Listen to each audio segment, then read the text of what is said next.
আজকে আমি আপনাদের সাথে শেয়ার করব একদম পারফেক্ট জর্জরে প্লেন পোলাও রেসিপি। আশা করি আপনাদের ভালো লাগবে। আর পোলাও ছোট থেকে বড় সবাই খুব পছন্দের একটা খাবার। তো চলেন মূল রেসিপিতে দেখে আসি কি কি লাগতেছে আজকের রেসিপিতে। তো চুলায় প্যান দিয়ে দিয়েছি, তেল গরম হয়ে গেছে। এখন পেঁয়াজ কুচি দিয়ে দিয়েছি। এখন পেঁয়াজ কুচিগুলোকে আমি ভালো করে ভেজে নেব। তো দেখতেছেন ভাজা হয়ে গেছে। একদম আমি লালচে বর্ণ করব না, লালচে বর্ণ করে ভাজলে তাহলে পোলাওগুলো লাল হয়ে যাবে। হালকা ভেজে নেব আমি, জাস্ট পানিগুলো পেঁয়াজ থেকে শুকানো পর্যন্ত।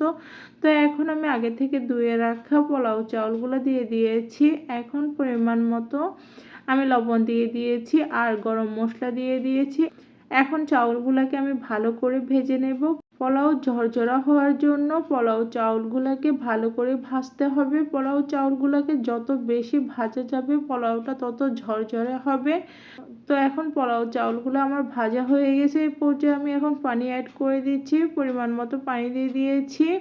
সাধারণত 1 পট চাউলের জন্য 2 পট পানি লাগে। তো আপনারা আপনাদের পরিমাণ মতো পানি দিয়ে দেবেন।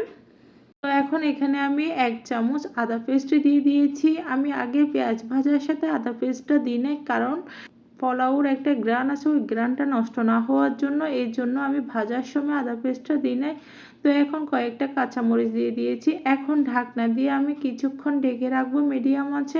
খুব সহজভাবে পোলাওটা রান্না করা যায় এবং খুব ঝরঝরে হয় আর একদম সাদা হয়, তেমন কোনো কিছু দেওয়া লাগে না। তো এখন ঢাকনাটা খুলে আমি পোলাওগুলোকে ভালো করে নেড়ে চেড়ে দেব। দেখতেছেন প্রায় আমার পোলাওগুলো হয়ে আসছে আর কেমন ঝরঝরে আর কেমন সাদা হয়েছে দেখে বুঝতে পারতেছেন। এই পর্যায়ে এখন আমি ঘি অ্যাড করে দিচ্ছি। এই যে নামানোর আগে ঘিটা দিলে খেতে খুব ভালো লাগে। এখন ঘি দিয়ে আমি কিছুক্ষণ মিডিয়াম আঁচে রেখে দেব। তো ফাইনালি আমার পোলাওগুলো কমপ্লিট হয়ে গেছে। তো কেমন হয়েছে অবশ্যই কমেন্টস করে জানাবেন।